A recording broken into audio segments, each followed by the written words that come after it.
Madam सबसे पहले हमको बताएं, ये जो यूनिफॉर्म सिविल कोड का बिल उत्तराखंड में लाया जा रहा है, जो 2-3 चीज़ें कही जा रही हैं। एक तो शादी को लेकर बहुत सारे नए कानूनों की व्यवस्था है, इद्दत, हलाला, तलाक, किस उम्र में शादी हो, एक से ज़्यादा शादी हो या नहीं, गोद लेने की क्या प्रक्रिया है, इन सब पर कानून लाया जा रहा है।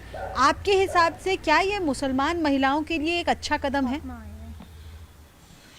देखिए, मैं ये कहना चाहूँगी, सबसे पहले मैं अपने जो समाज है, हिंदू, मुस्लिम, सिख, ईसाई, उनको मैं एक अपनी तरफ से सलाम बोलना चाहती हूँ, राम राम बोलना चाहती हूँ, सत श्री अकाल बोलना चाहती हूँ। उसमें क्या है कि हम महिलाओं के लिए कुछ नहीं होता, क्योंकि महिलाओं के लिए तो बहुत ज़्यादा परेशानी है।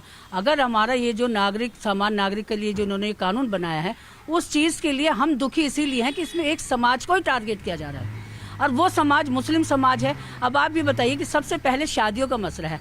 आज आप हमें एक भी बता दीजिए मामला कि इसके अंदर शादी 4 कहाँ कोई कर रहा है, 2 शादी कोई कहाँ कर रहा है। एक परिवार को पालना ही हमारे लिए बहुत बड़ी मुश्किल बात हो रही है। तो आप भी बताइए 4 शादियों का क्या प्रावधान है? इसमें कुछ नहीं है, हमारे यहाँ कोई ऐसा मसला नहीं है।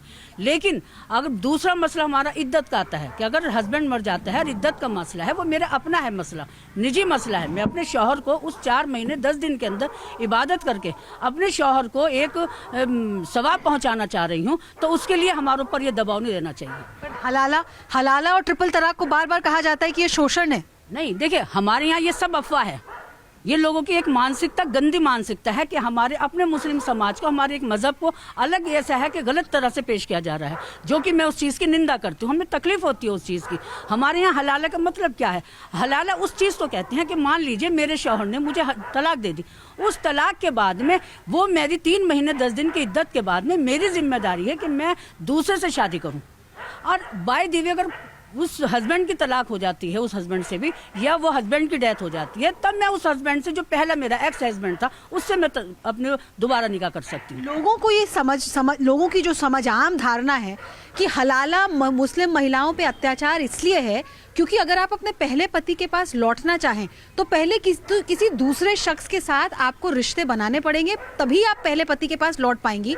और लोगों की ये धारणा है कि ये मुसलमान महिला पर सीधे तौर पे अत्याचार है। तो क्या ये धारणा गलत है? और अगर इस धारणा को या इस प्रचलन को हटाने के लिए सरकार कानून ला रही है, तो क्या ये मुस्लिम महिलाओं के फेवर में नहीं है? देखिए, हलाला पहली बात तो है ही नहीं हमारे यहाँ इस तरह का, ये हराम है। अगर ये हम सोच भी लेंगे, या हमारे जितने भी हमारे यहाँ के जो पुरुष हैं वो इस चीज़ को सोचते भी हैं, तो हमारे यहाँ ये हराम है। मैंने आपसे भी बताया ना कि अगर बाय द वे हमारा हस्बैंड हमें तलाक दे देता है, तो हम दूसरे से शादी करने के इच्छुक हैं, और उसके बाद में साल, 2 साल, 10 साल अगर उसकी डेथ हो जाती है, वो हमें छोड़ देता है, उसमें अगर वो पहला हस्बैंड भी हमारे से शादी करना चाहे, हम भी अगर करना चाहें, तो वो कर सकते हैं। लेकिन ये नहीं है कि ये शर्तें होंगी। हमारे यहाँ शर्तों पे कोई काम नहीं होता। ओके, शर्तों पे कोई काम नहीं होता। बट जनरेशन जैसे जैसे बदला है, आपकी दादी के जनरेशन में, फिर आपकी माँ मौसी के जनरेशन में, और अब आप लोगों के जनरेशन में, आप लोगों को लगता है कि आपका समाज बदला है? और क्या सामाजिक बदलाव ही मुसलमान औरतों को आगे बढ़ाने के लिए एकमात्र तरीका है? क्या कानून उसमें कुछ मदद आपकी नहीं कर सकता? मैम, करना चाहिए। आजकल की जनरेशन ऐसी आ चुकी है कि जैसे आजकल, पहले की जनरेशन ऐसी नहीं थी, अब की जनरेशन है कि देखा जा रहा है। पहले में करना चाहिए जनरेशन को बदल के तौर पर। पहले की जनरेशन में पुरानी जनरेशन, अब नई जनरेशन आजकल के टाइप से मॉडर्न है, इसी वजह से अपनी अपनी जनरेशन को बदलना चाहिए हमें। जैसे मैं इसलिए आपसे ये सवाल पूछ रही हूँ क्योंकि ये uniform, I'll come into you.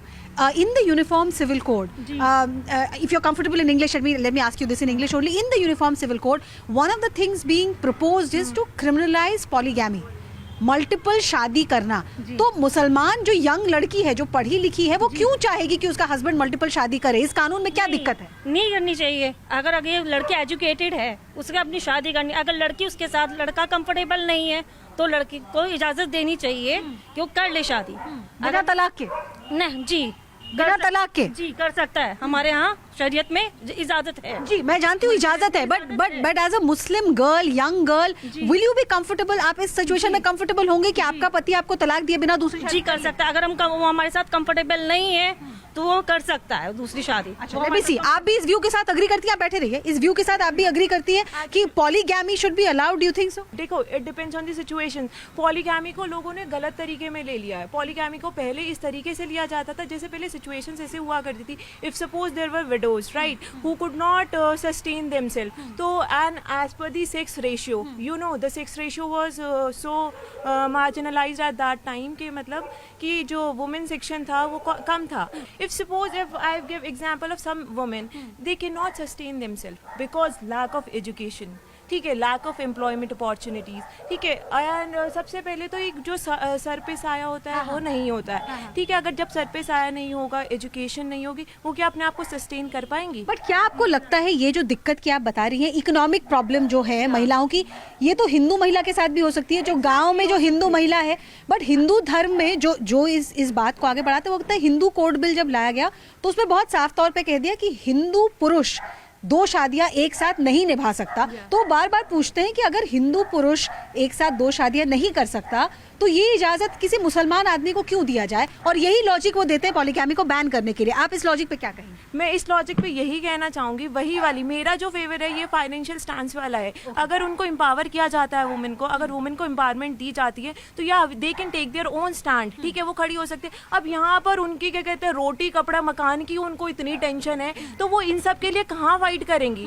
They can not fight, ठीक है. Polygamy should be allowed, but ये नहीं है पॉलीगैमी को एक रॉन्ग स्टांस ले लिया है कि आप क्या कहते हैं इसको तलाक दो, 3 तलाक हो गया, ट्रिपल तलाक हो गया, ऐसा नहीं होता. बट आपको नहीं लगता, मैं इनकी बात में समझ रही हूँ, ये कह रही है फाइनेंशियल कंडीशंस में कुछ एक्सेप्शनल सर्कमस्टांसेस में पॉलीगैमी शुड बी अलाउड, आप ये कह रही है. बट मैं ये जानना चाहती हूँ, आपको नहीं लगता इस कानून का गलत इस्तेमाल हो रहा है? अगर ये अलाउड हो, हमने बॉलीवुड में कितनी शादियां देखी हैं जैसे एक से ज्यादा बीवी रखी हुई है सिर्फ इसलिए क्योंकि वो धर्म परिवर्तन करके, इसलिए नहीं कि वो इस्लाम को मान रहे हैं, धर्म परिवर्तन करके एक से ज्यादा शादियां वो कर लेते हैं. तो ये मिसयूज नहीं होता उसको? ऐसा है मैडम, अगर अब हम इस बात को लेकर चलें, हमारे मजहब में जो ये मामला है ये बहुत अच्छा, बहुत साफ सुथरा है, क्योंकि वो एक समाज के सामने दूसरी बीवी को बना के अपने रख रहा है. और जो हमारे एक हिंदू समाज में जब वो एक बीवी के साथ में होते हुए, वो ना उसकी बीवी होती है ना वो उसके कुछ होते हैं, वो उसके बावजूद भी वो वहाँ पे जो है उसको रख रहा है, उसका पूरा खर्चा उठा रहा है, उसके बच्चों का खर्चा उठा रहा है, क्या वो हराम नहीं है? वो गलत नहीं है?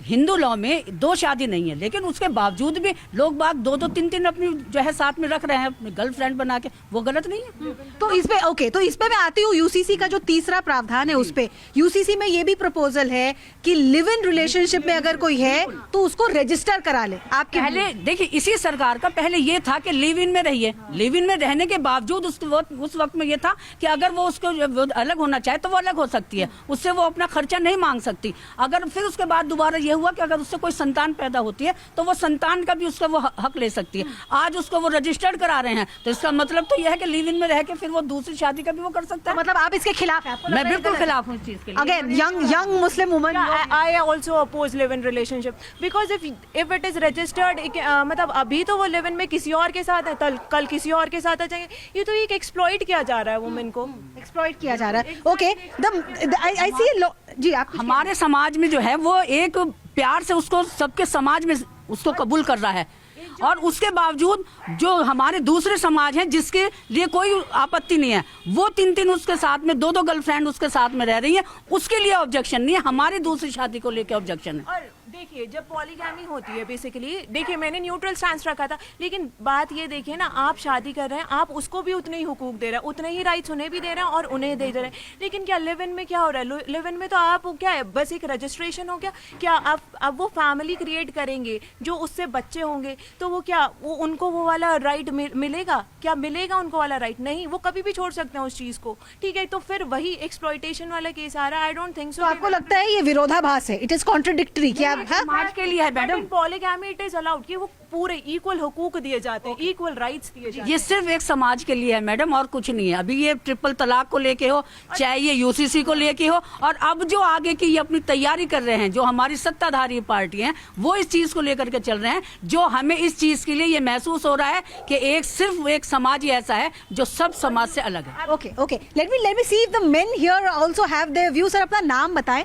नईम कुरैशी साहब, ये जो बात यहाँ की महिलाएं कर रही हैं, मैं आपका भी व्यू जानना चाहती हूँ. इस बिल में एक चीज जिस पे कहा जा रहा है वो है पॉलीगैमी को आउटलॉ करने की बात हो रही है.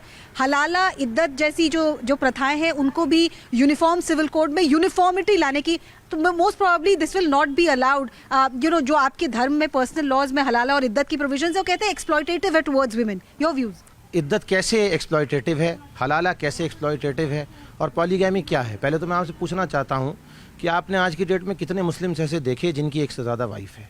तो ये एक तरह से जो पुराने कस्टम्स एंड ट्रेडिशंस चले आ रहे हैं, क्योंकि आज इंडिया में एक पॉलिटिकल सिनेरियो बन गया है और वो बोल कि मुसलमानों को डेमोनाइज करना है, उनको एक तरह से कम्युनलिज्म इतना बढ़ाना है कि उनको साइडलाइन कर देंगे हम पूरी कि ये लोग ही नहीं, उनको डेमोनाइज जब करते हैं तो गलती निकाली जाती है। सो मैम, एक माँ के तौर पर जब आपका जनरेशन शादी की उम्र में था और अब आपकी बेटियों या आपके आसपास के लोगों को एक जनरेशनल चेंज हो गया है, ये ऐसा लोग मानते हैं कि पहले जो मुस्लिम महिलाएं थी वो ज़्यादा कुछ कह नहीं पाती थी, पढ़ाई लिखाई का अभाव था, इकोनॉमिक डिपेंडेंस थे, फिर आज की मुस्लिम लड़कियां जो पढ़ लिख कर हर किसी के साथ शोल्डर टू शोल्डर चल रही हैं, उनके साथ ये माना जाता है कि अत्याचार होगा अगर उनका शौहर एक से ज़्यादा शादी करे, एक साथ दो दो तीन तीन बीवियां रखे।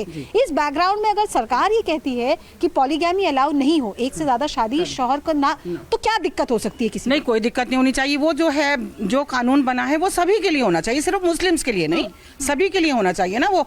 तो और आज के टाइम में अगर ऐसा है कि भाई एक शादी के बाद में नहीं कर सकते तो कोई गलत नहीं है, ये कोई गलत नहीं है, मगर सबके लिए होना चाहिए। दूसरा जो सरकार कह रही है इस बिल के जरिए, वो ये कह रही है कि कई मुसलमान महिलाओं को अडॉप्शन का अधिकार नहीं होता है। अगर वो किसी बच्चे को गोद लेती हैं तो उस पर नाम उनके बायोलॉजिकल पेरेंट्स का ही रहता है। इस बारे में आपका क्या ख्याल? इस बारे में ये बात कहा जाएगी कि भाई अब हमारे यहाँ जो कानून चला आ रहा है वो हमारी शरीयत का है, हमारी हदीस का कानून है, तो हम लोग तो वही अपने हदीस के कानून को मानते हैं, शरीयत के कानून को मानते हैं, तो जो वो चला रहा है हम उसी को मान के चलेंगे।